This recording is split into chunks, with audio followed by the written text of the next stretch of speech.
Alors, on reprend Bezrat Hashem. On va peut-être essayer de terminer aujourd'hui. Donc, le dernier sujet de toute cette longue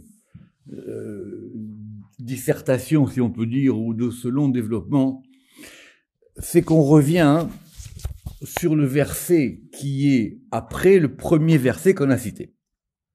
Donc, on va reprendre ça. Et du coup, maintenant qu'on a compris que dès le verset, on nous parlait de cette notion de Ish, de cette notion de Tahor, et de cette notion des poils, maintenant que le Zohar a mis tous ces éléments en place, assez longuement d'ailleurs, maintenant on va continuer dans la suite des versets. Donc, deuxième cas, je vous avais dit que c'était une série de cas, et franchement c'est très très complexe, parce que d'abord, bien qu'on ait une Mishnah là-dessus, etc., les commentateurs ils essayent de comprendre. Parce que, en fonction de quoi le Kohen, il va pouvoir dire c'est Tahor ou c'est Tamé. Quelqu'un vient le voir, il dit voilà monsieur, j'ai ici une petite plaque, là j'ai des poils qui sont tombés, là j'ai quelque chose ici au visage, est-ce que c'est Tahor ou est-ce que c'est Tamé? Sans compter que le Kohen, il prend quand même une décision importante. Il dit, écoutez monsieur, bon écoutez, vous c'est pas grave, vous revenez me voir dans 7 jours, vous allez prendre... Vous allez rester en isolement, et puis on va voir comment est-ce que cette néga, comme on l'a appelé la dernière fois, cette néga, cette plaie, elle va évoluer. Et si effectivement, au bout d'un moment, le Kohen, il dit, c'est tamé. Donc si c'est tamé, il faut passer par le processus de purification. D'accord? C'est pas purification. Simplement, la Torah, elle a rajouté, mais ça on l'avait déjà vu, j'espère qu'il y a marqué là-bas, Vera Kohen. Ça veut dire que ça va dépendre de la vision du Kohen. Alors, la question que beaucoup ont posée, ça veut dire quoi? Il voit. Est-ce qu'il voit pour établir le diagnostic, ou est-ce que le fait de voir la chose, ça va changer la chose? C'est-à-dire, comme il a un regard bienveillant sur la chose, quand on regarde une chose de façon bienveillante, et surtout un Kohen, parce que c'est lui, en plus, c'est lui qui est lié au chesed qu'on a vu, lui, il va influer sur la chose. Et en regardant, vous savez que le regard dans la Torah, et d'ailleurs dans beaucoup d'autres éléments, il est à la fois actif et passif. Ça veut dire, on voit, on réceptionne des informations, mais quand on voit, on est aussi actif. C'est-à-dire, on va dégager une lumière sur la chose, quand on voit une chose. Donc c'est assez complexe. Mais si on s'en tient au verset de la Torah, on voit que maintenant, Ve'im, donc le cas d'après, au verset 41, Ve'im mipeat panav yimare trocho, gibeahu taoru. Ça, on a déjà vu la dernière fois. Donc si maintenant, du côté des faces, non plus du côté du crâne, mais du côté des faces, donc du visage, yimare trocho, sa tête, elle s'est polie. Ça veut dire qu'il a commencé à perdre des poils. Alors, et qu'est-ce que ça veut dire mipeat panav? D'après, il y en a qui ont dit c'est à l'intersection entre les cheveux et le visage, ou pas. Et cette personne-là, comme le terme on avait dit la dernière fois, de korach, de kareach, il s'applique au fait d'être chauve aux cheveux, ici on a un nouveau terme qui s'appelle gibéar.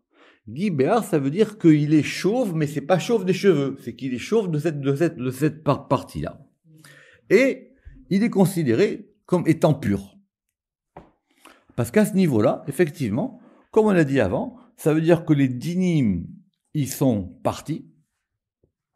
Et donc maintenant, cette personne, elle est considérée comme étant pure. Avec tout ce qu'on a dit, vous vous rappelez la dernière fois, c'est le fait que les cheveux c'était des dinim et que les dinim d'en bas, ils réveillaient des dinim d'en haut, et que quand effectivement il y avait quelque chose qui faisait que ce poil à un niveau de din, il disparaissait, donc le din aussi, il disparaît en bas, et donc la personne, elle a plus de din sur elle, donc elle est considérée comme étant tahor. Ok.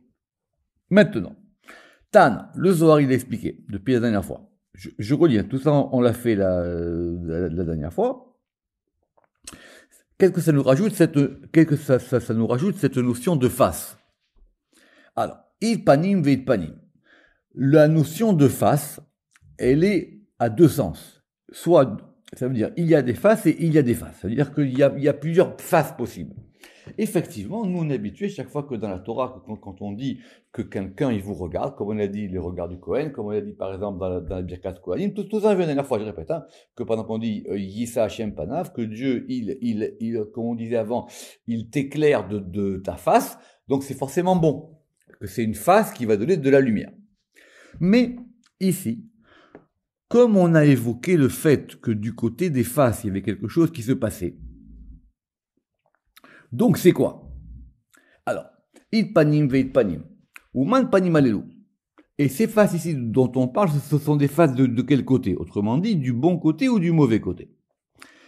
Ilinitnun deikri deikrun panim shel zaham, et ce sont celles qui s'appellent des faces de fureur ou des faces de grande colère. Alors, je vais vous expliquer plusieurs fois que chaque fois que dans le Zohar on a une expression en hébreu, normalement c'est une citation, que le Zohar il écrit en araméen. Donc, il y a Monsieur Klassen, il m'a fait remarquer qu'effectivement, dans la Gemara de Brachot, alors, il n'y a pas de verset dans la Torah, ni dans les prophètes, où il y a cette notion de panim shel zaham, mais elle apparaît dans la Gemara de Brachot, et elle va apparaître après dans le verset qu'on va voir après. Je vais vous expliquer pourquoi. Donc ici, au contraire, il s'agit que la face, c'est quelque chose qui peut déclencher une grande colère, donc une grande rigueur. Et tous ceux qui dépendent de ces faces effrontées, ce sont des faces du côté de la rigueur. Ce sont donc là où on a affaire à des choses dures de din. Et donc ce sont que des côtés où il n'y a pas de miséricorde. Donc on est complètement du côté du din.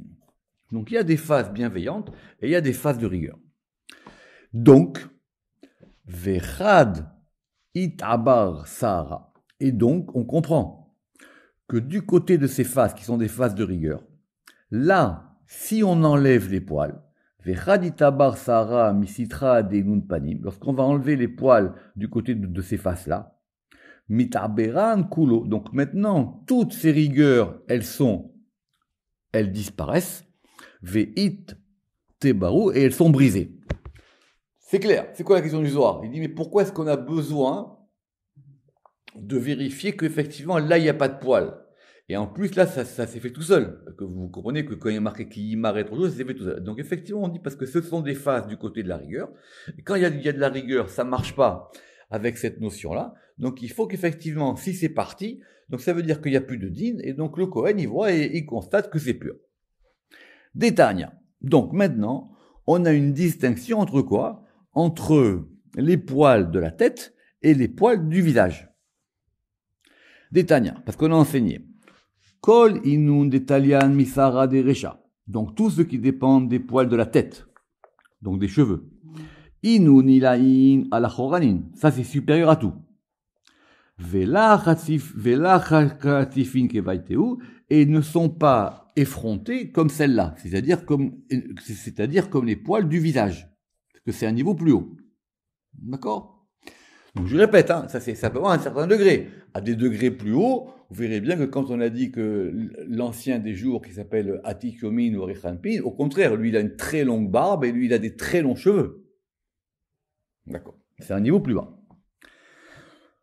Vekol inun, des talian misitra des Sahara des inun panim. Et donc maintenant, tous ceux qui dépendent du côté des poils du visage, Kuleu chatzifin vetakifin, ils sont donc tous forts et puissants, effrontés et puissants. Ou berinkach, et à cause de ça, anpui mitlaatan keesha, et donc au lieu que ce soit des faces qui vont faire sortir une lumière, elles font sortir du feu, ce sont des faces de feu. Où on a vu qu'un visage, il pouvait faire sortir de la lumière, vous vous rappelez? C'est quand Moshe il est descendu du mont Sinaï. Il est descendu du mont Sinaï et ses faces, elles resplendissaient. À tel point que comme entre-temps il y a eu la faute, les gens ne pouvaient plus regarder son visage, tellement il resplendissait. D'où cette fameuse interprétation, est-ce que sur le Karan Or, vous vous rappelez cette histoire de Karan Or, on l'a vu. Karan Or, ça veut dire qu'il était obligé de se mettre un voile sur le visage, Moïse, parce que tellement les faces étaient fortes. Et ce Karan Or, on l'a déjà vu, il a donné l'expression on aurait pu penser alors, Karan Or, ça veut dire qu'il y a une lumière qui se dégage, littéralement qui se projette, d'accord, les akrines, comme en hébreu moderne, et certains ont dit Karan Or, il avait des cornes. C'est pour ça que dans les peintures, on a Moïse avec les cornes. Ça vient de cette histoire-là. Très bien. Donc, mais là, ici, c'est l'inverse. Ce sont des faces de feu. Et pourquoi est-ce que ces faces-là, maintenant, elles peuvent prendre du din? Mishum nitzutsa devutsina de kardinuta. Parce qu'effectivement, à cause de ce principe-là, qui est à la fois le principe qui donne le rayon dans toutes les sphirotes, et en même temps qui a un principe de din qui s'appelle butsina de kardinuta. D'accord? Donc on a eu une discussion aujourd'hui, c'est-à-dire mais comment le Zohar il nous explique les choses? Alors, il explique les choses avec un vocabulaire. Et le Zohar, il a un vocabulaire propre. Alors, on peut pas dire que ce soit, comme Franck il a dit, des concepts. C'est pas un concept. C'est un vocabulaire du Zohar pour nous expliquer quelque chose de complexe. Donc, tant qu'on est maintenant, à propos de cette notion de face qui peut être du côté du din, on va nous ramener deux versets qu'on a vus la dernière fois, un verset dans Echa et un verset dans Tehilim. Dans Echa, les lamentations, Pene Hashem chilkam lo yosif lehabitam pene choanim lo nas'u zekenim lo chananu. Ça, c'est un verset qui explique pourquoi est-ce qu'on a eu autant de malheurs lors de la destruction du temple. Et donc là, il y a marqué que les faces de Hashem, chilkam les a divisées. Normalement, les faces de Dieu, elles unissent, elles éclairent, elles divisent pas. Lo yosif lehabitam pene choanim, parce qu'ils n'ont pas justement donner de l'honneur aux faces des Kohanim. Comme ils n'ont pas regardé le visage des Kohanim, ou d'ailleurs même qu'ils n'ont pas donné honneur. Vous savez que le Kohen, quand il fait la Birkat Kohanim, justement, il se couvre. Oui, il se couvre. Même les mains. Comme ils ont passé honneur à ces faces du Kohen, donc même les faces du Kohen et des personnes vénérables, des vieillards, des Ekenim, donc effectivement, là, il n'y a pas eu de pitié. Et comme ils n'ont pas eu pitié de ces notions-là, effectivement, il n'y a pas de pitié d'en haut. Deuxième occurrence, Tehilim, Pene Hashem Beosera, les faces de Yud Kevavke, pour ceux qui font le mal. Alors, normalement, les faces de Hashem, c'est pas ceux qui font le bien. Donc, Rashi sur place là-bas, il dit que Pene Hashem, ça s'appelle Panim Shelzam. Alors bon, est-ce que Rashi connaît le Zohar ou le Zohar il connaît Rashi, c'est une autre question. Mais on voit bien ici que Pene Hashem, ça indique aussi des faces de rigueur. Pene Hashem Beosera, les Achrit Me'eret Zichrav, pour ceux qui font le mal, pour pouvoir retrancher de la terre leurs souvenirs.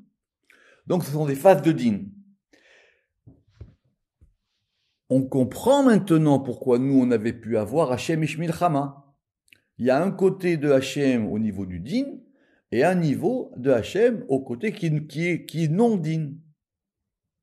Il y a des faces bienveillantes, et il y a des faces à un moment où c'est de la rigueur. N'oublie pas que c'était la question sous-jacente depuis le début. C'était de comprendre comment est-ce qu'on avait fait, comment est-ce qu'on avait pu dire que Hashem, il était Ishmil Chama. Or ici, on comprend mieux. D'accord. Sur la notion de Zaham, il y a un verset qui s'appelle Ve'el Zohem Bechol Yom, qui dit que El, un des noms divins, Zohem, il se met en fureur tous les jours. El Zohem Bechol Yom. C'est un grand Zohar qui explique que Dieu, tous les matins, il met un peu de din dans le monde pour qu'il aille un peu mieux. Ok. Donc là, c'est bon, c'est ce qu'on a vu la dernière fois. Alors maintenant, la dernière partie est plus complexe. Amar Rabbi Yitzhak. Rabbi Yitzhak, il dit très bien, je commence à comprendre ton principe, je commence à comprendre ce que tu veux me dire. On a bien maintenant dépassé les notions de Adam, de Ish, de Din, de Chesed. On a compris ce qui se passait par rapport au fait que quand il y a trop de Din à certains degrés, il fallait donc raser, voire même polir. et que ça pouvait provenir d'en haut. Mais il dit maintenant j'ai une question sur les couleurs. Alors, écoutez bien ça. Amar Rabbi Yitzhak. Qu'est-ce qu'on fait? On prend le verset, 2 versets plus tard, au 43, et on va voir un autre cas. Vechiye bakarachat. Et si maintenant, dans cette partie qui est dégagée, ça veut dire qu'il n'y a pas de poil, soit au niveau de la tête, karachat, au begabachat, ou la partie chauve de devant ou de derrière, c'est-à-dire ou du visage, et on a nega lavan a dam dam.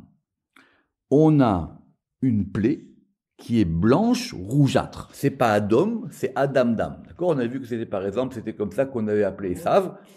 Donc c'est soit c'est rougeâtre, soit c'est rougeau, comme vous voulez. Donc on a du blanc et du rouge. Qu'est-ce qu'elle dit la Torah? Sara'at porachat i. Ça c'est sûr que c'est une sara'at. C'est sûr que ça fait partie de cette notion de sara'at. C'est une sara'at qui a bourgeonné. Et soit dans le niveau B, karachto, au niveau de la tête, ou soit B, gabarto, soit au niveau du visage. Donc le statut est clair. Si le Kohen y voit que c'est bien que ce soit dégarni, c'est ce qu'on a vu, c'est dégarni, il y a pas de poil, mais il y a du blanc et du rouge. La Torah, elle a dit, ça s'appelle Sarat, ça s'appelle Nega. Si c'est Nega, ça veut dire quoi? Ça veut dire que c'est tamé. Donc cette personne-là, elle est impure. Nega mamash ou. C'est un véritable Nega.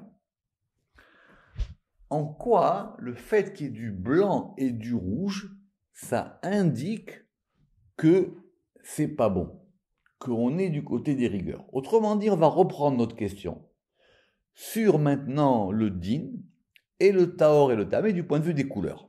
Et c'est la Torah elle-même qui le fait. I trivara itrase. Il dit attention, si on voit le blanc, donc on voit du blanc, vesumaka lo itabar, mais le rouge n'a pas disparu.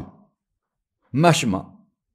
Mashma, ça veut dire il en ressort, ou on peut comprendre. Mashma, dirti, c'est ce qui a marqué de lavan adamdam. Ça veut dire quoi? Ça veut dire il y a les deux. Mais, et c'est la grande discussion qu'on va avoir maintenant, il y a les deux côtés. Alors tout le monde sait que normalement le blanc il est chesed. Et tout le monde sait que le rouge normalement il est gvura. Donc sur cette plaie-là, on voit bien qu'il y a deux forces qui sont ensemble. Normalement, la force du blanc, c'est la force du chesed. C'est la force de la purification. Et le rouge, c'est la force du din. Or, lui, il a les deux. Qu'est-ce qu'il nous dit, Rabbi Yitzhak? Il nous dit que on voit du blanc. Donc, si on voit du blanc, si on voit du blanc, alors ça veut dire qu'il y a quelque chose qui se passe. Il y a quand même du chesed en lui. Mais soumaka, là, itabar. Mais le rouge n'a pas disparu. Autrement dit le Ramak, le blanc, il n'a pas assez de force pour faire disparaître le rouge. Il n'y a pas assez de blanc, il n'y a pas assez de chesed pour aller contre le din. On va avoir une discussion. Amar Rabbi Yossi dit non, je ne suis pas d'accord avec toi. Des rivara lo itrase et la besumaka.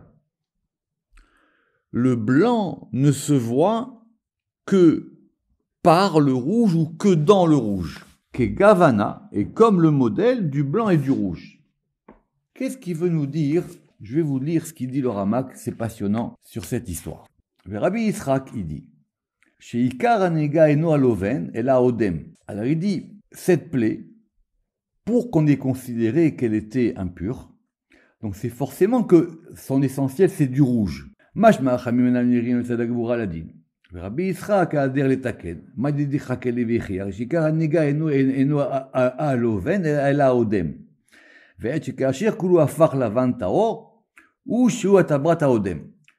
Donc, il dit, tant qu'il y a du rouge, ça veut dire que le blanc, il n'a pas pu faire son travail. Et ce rouge-là, c'est un rouge qui correspond à la rigueur.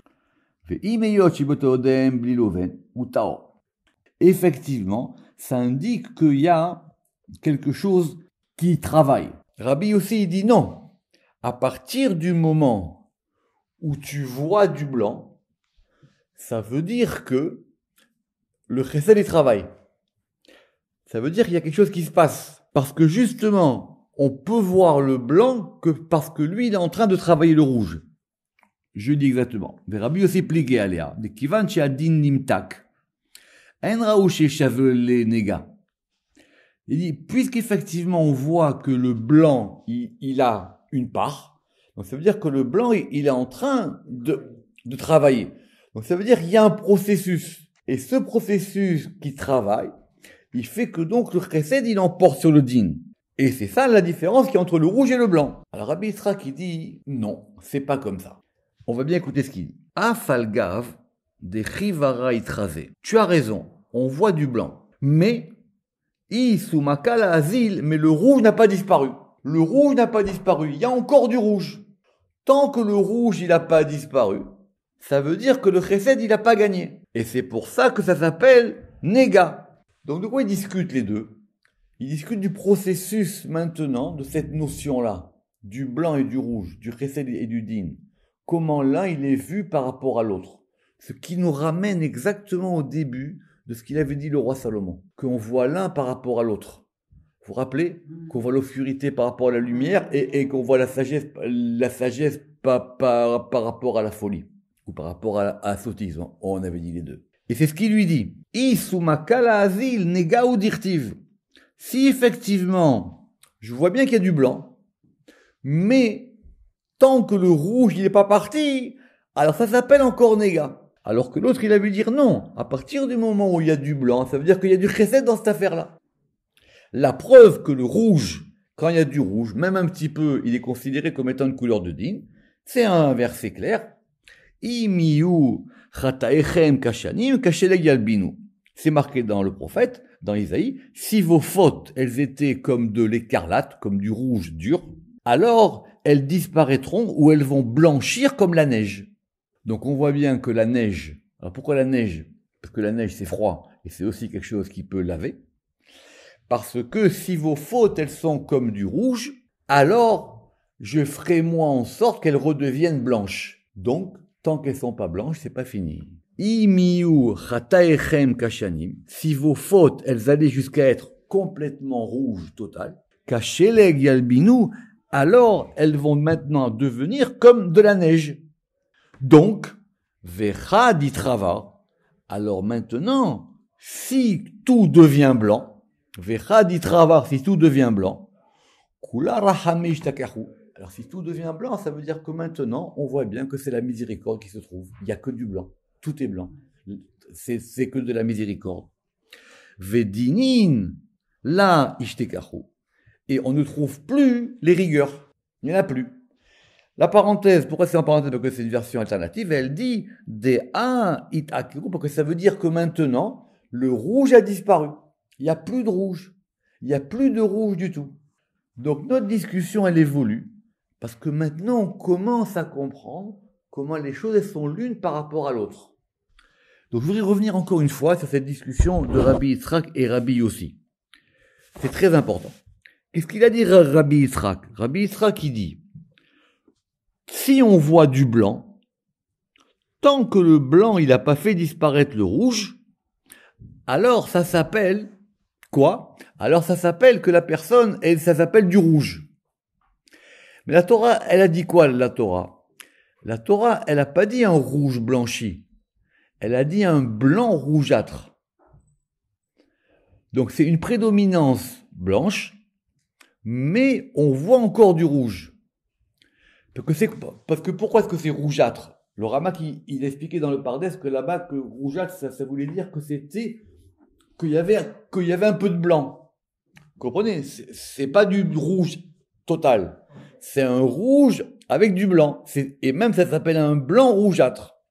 C'est ce qu'il lui a dit. Si maintenant on voit du blanc et que le rouge ne disparaît pas, alors c'est ça qu'on a voulu dire, la vanne à Adam Dem. Mais Rabbi Yossi lui dit non. Il dit, c'est pas comme ça. Des chivara lo itrasé ela besumaka. Que non, au contraire, on ne peut voir le blanc que par rapport au rouge. Donc, s'il y a du blanc, ça veut dire que le blanc, il est en train de travailler le rouge. Donc, pour lui, ça devrait suffire. Que gavna chivara besumaka. Qu'est-ce que tu me dis, toi? Évidemment que si c'était tout blanc, on se pose pas la question. Très très bien. Sur ça,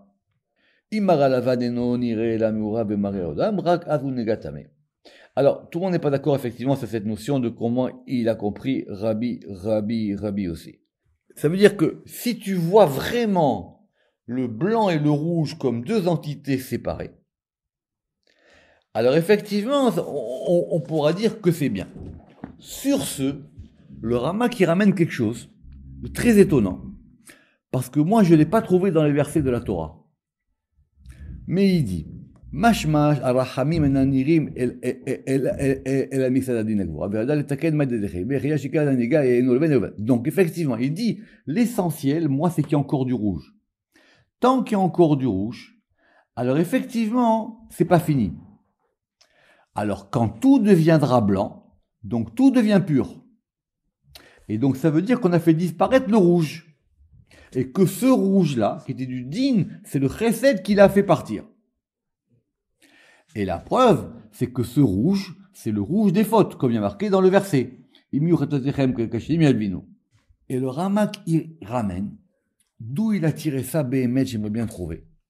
Parce que dans la verset de la Torah, il dit que, alors peut-être dans la Mishnah, je suis pas assez fort, la vérité, dans ces Mishnayot de Negaïm, il dit, écoutez bien.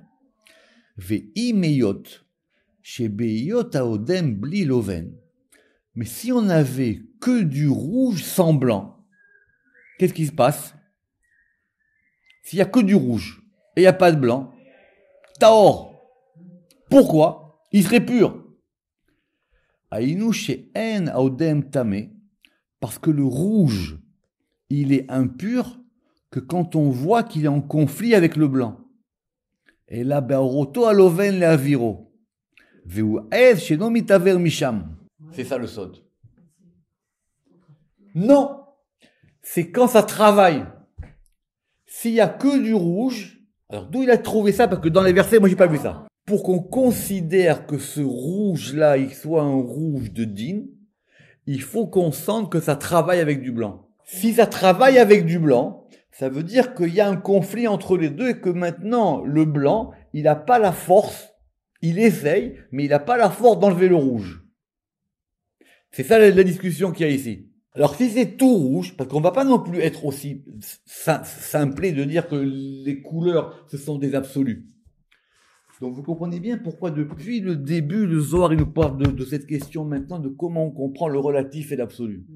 Depuis le début. Je reprends. Il a dit, la Torah, elle a dit, si c'est un blanc rougeâtre, ça s'appelle Negat Sarahat, il est impur. C'est sûr. Il dit pourquoi?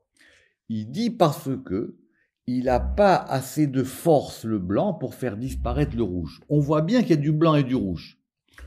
L'autre, il lui dit non. S'il y a du blanc, c'est que ça travaille. Et s'il y a du blanc et du rouge, ce sont deux entités séparées. Donc effectivement, ça pourrait être Taor d'après Rabbi aussi, si j'ai bien compris. Rabbi Isra qui dit non. Tant que j'ai pas la preuve que le blanc, il a fait chasser tout le rouge, c'est ce qui est marqué ici à la fin. I sumaka la azil negaou, ça s'appelle un nega. Vechad itravar, et lorsque ça devient blanc, alors maintenant c'est sûr que c'est complètement du côté de la miséricorde. Vedinin la ishtakahu, et les rigueurs ne se trouvent pas. D'où il a tiré ça? Je réponds du verset. Le verset, il a dit, Imiu chataechem kashanim. Si vos fautes, elles sont comme le rouge, alors moi, kasheleg yalbinu, elles vont blanchir comme de la neige. Autrement dit, c'est la neige maintenant qui va faire blanchir le rouge. Le Rama qui dit, alors si c'est comme ça, effectivement, quand c'est totalement rouge, j'ai pas de problème. Parce que parce que ça travaille pas. Ça travaille pas de l'un par rapport à l'autre. Alors, si on est arrivé à cette conclusion-là, on va voir la semaine prochaine. On va voir la semaine prochaine la dernière conclusion qui fait comment le Kohen, il va pouvoir distinguer ça et pour pouvoir maintenant opérer la purification qui est nécessaire à ça. Baruch Adonai Le'olam. Amen ve Amen.